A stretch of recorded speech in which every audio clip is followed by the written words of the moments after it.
I am your friend, Dr. Charles Apoki. I'm so glad to reach you. My brother, Dr.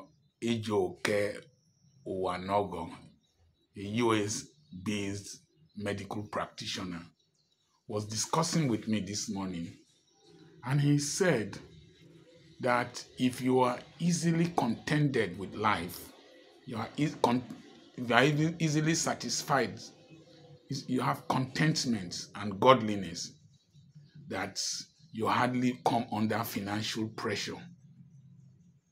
That is to say, little things satisfy you, little things excite you. You are not competitive, you are not comparative, you don't get into financial pressure.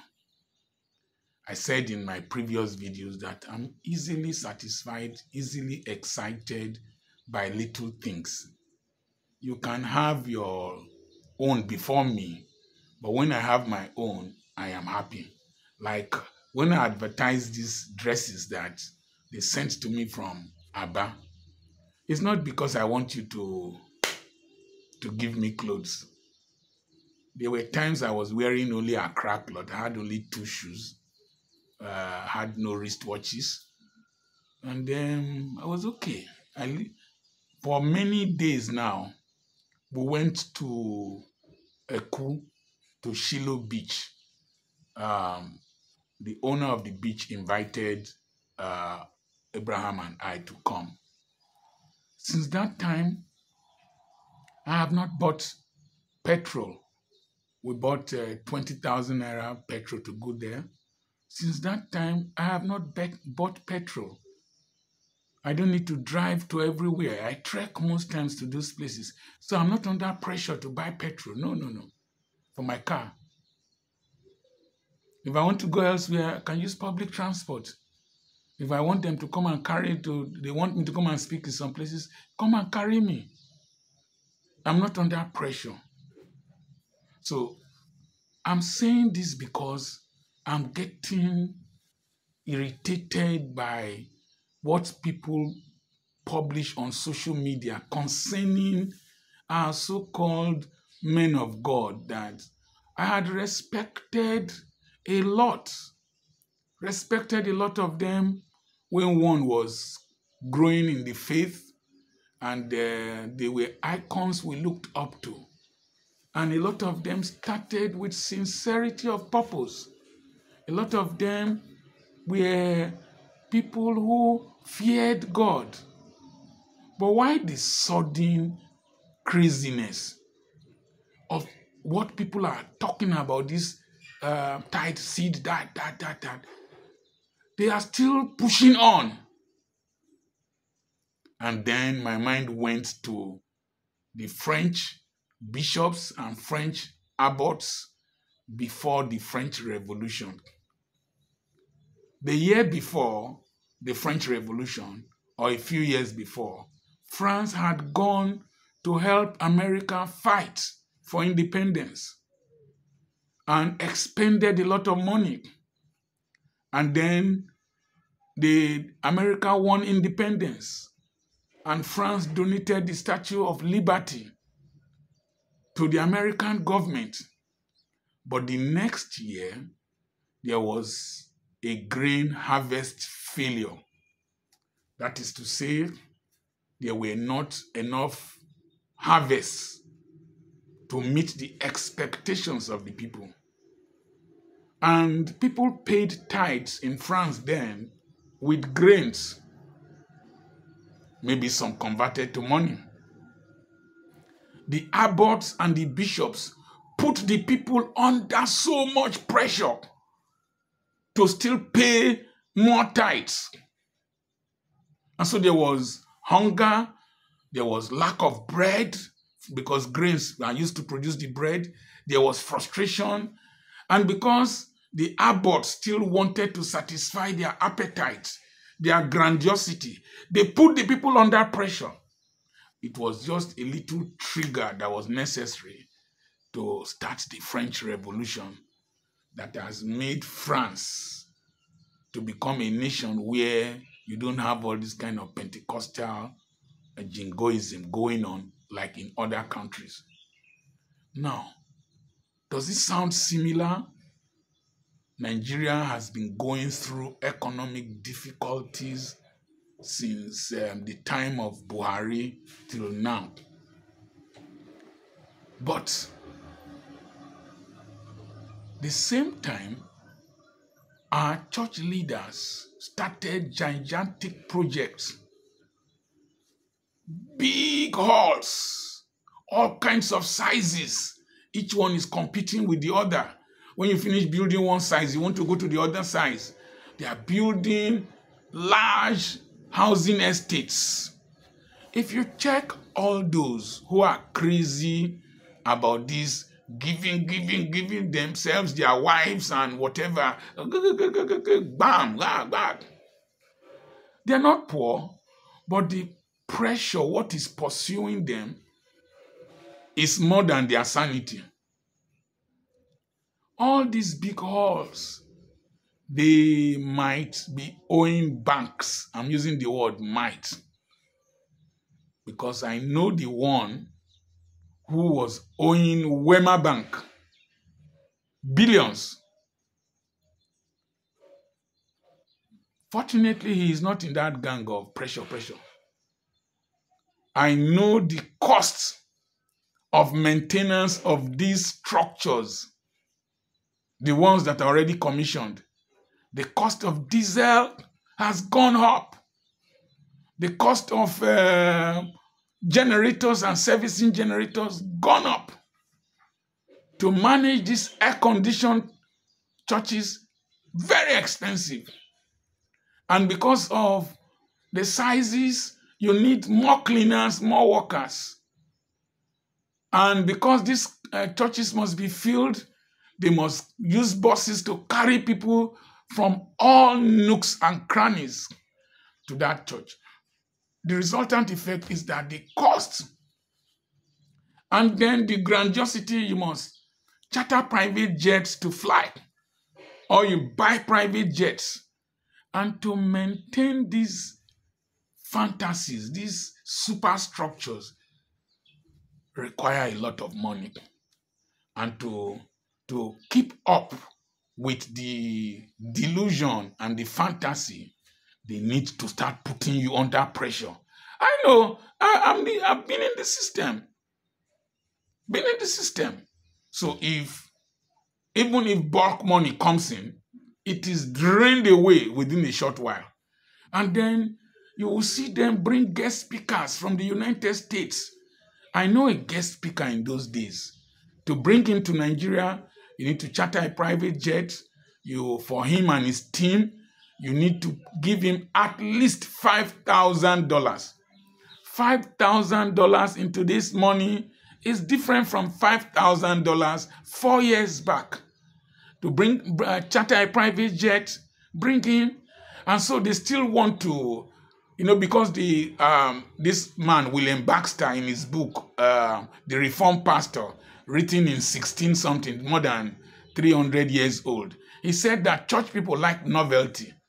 And once you have boiled the people to a point of evaporation and excitement to the point of evaporation, you need to keep doing programs that would excite the people.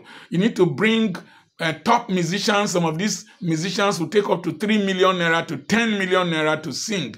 Some keyboardists, you need to pay them up to 3 million naira to play songs that we know, hymns that we can sing. So you hype the people. The people need to keep. It becomes a recreational center, an entertainment center, and you need to work up yourself to make them still see you as the Jinjin pastor. That is the genesis of this crisis. We're in a crisis situation. Several people who are talking, they see us as those attacking the church. No. The letters that Paul wrote to the church in Laodicea, wrote to the various churches, are not different from what we are saying. When Paul talked about Alexander the coppersmith, he was not different from what we are saying now. We're just stating the obvious. Now listen, nearly every day, I receive messages from Christians who no longer go to church. I receive messages from pastors, ordained ministers in these denominations that have stopped attending church. Ordained ministers. If I share some of these things on social media, it will explode with details that I know. It will explode, but I will not.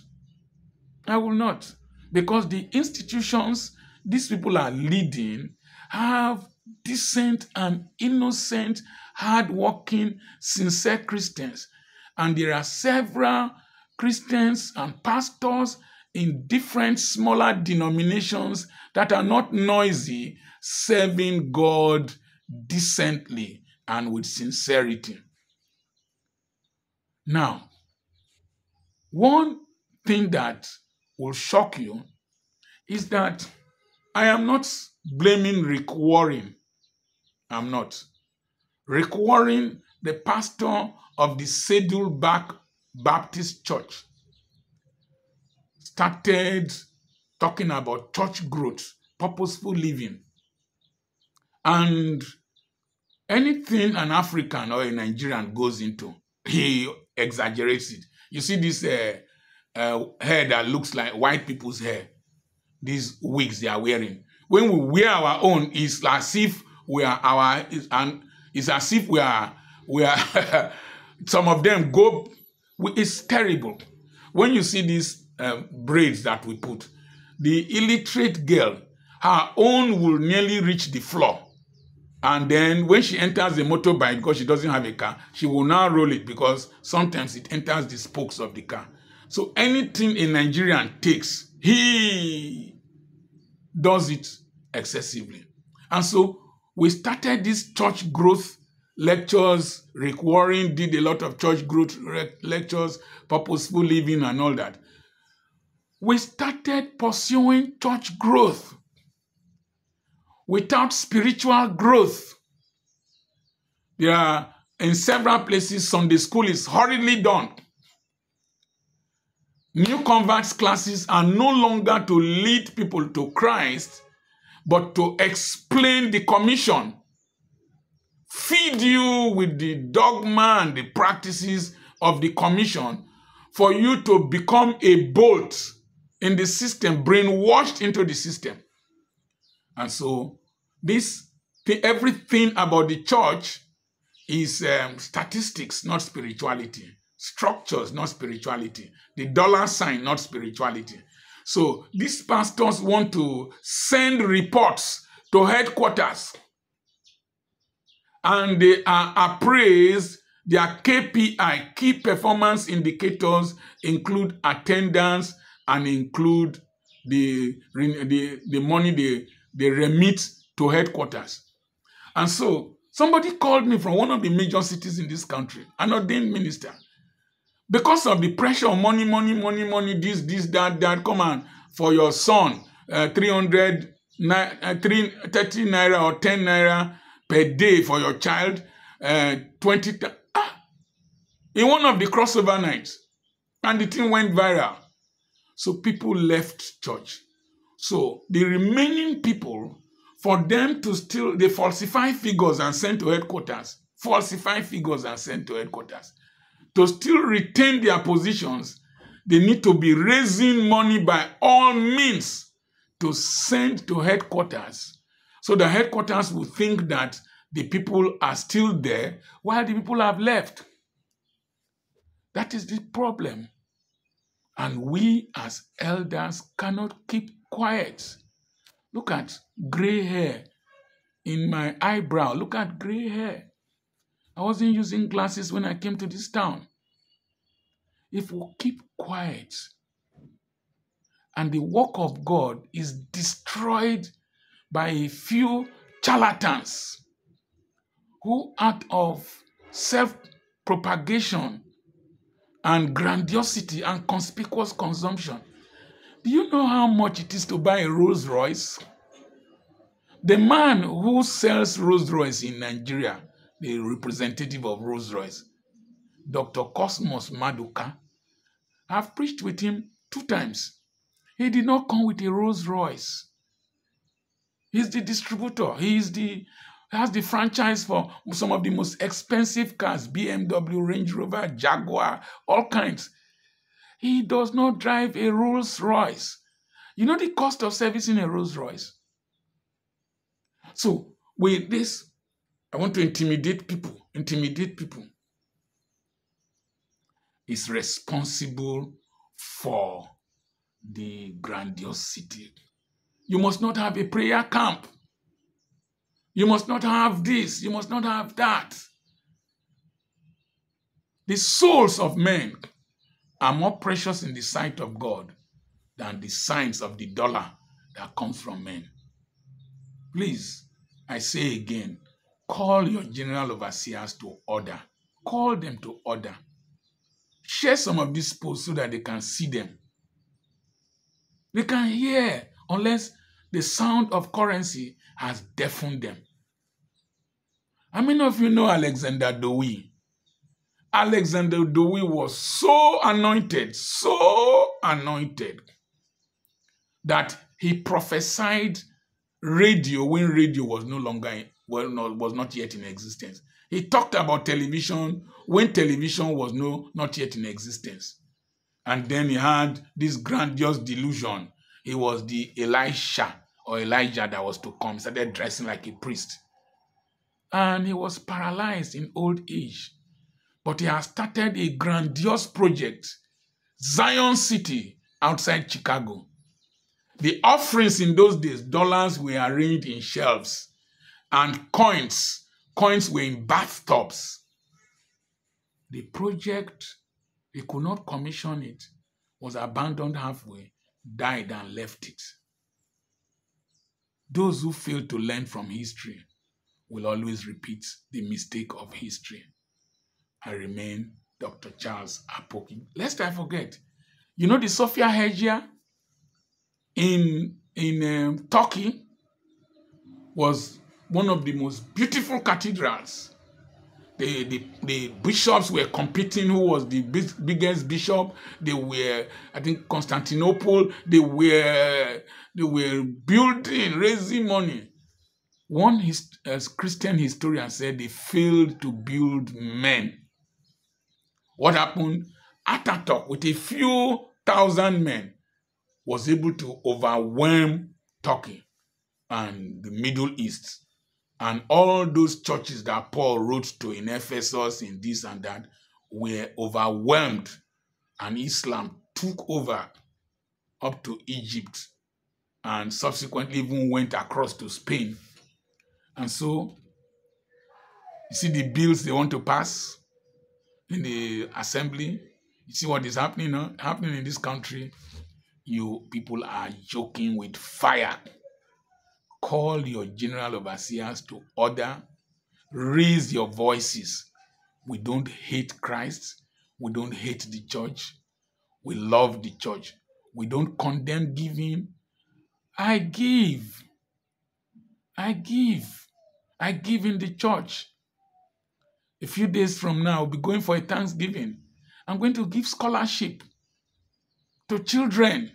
I've been doing that since they established that church in my community. I give scholarships. We've gone there to train people on how to produce different things. And in 3 months, the income of the church increased by 300% because we taught them how to produce wealth. We did not tell them that is the seed these poor people we sow into Dr. Apoki's life that will make them prosper. That is criminality, is 419, obtaining under false pretenses. Remember, I have a webinar coming up on how to maximize your life.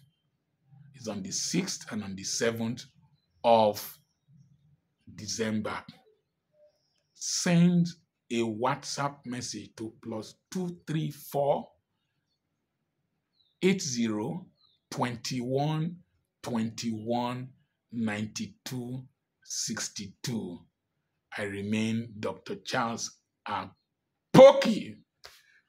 God bless you.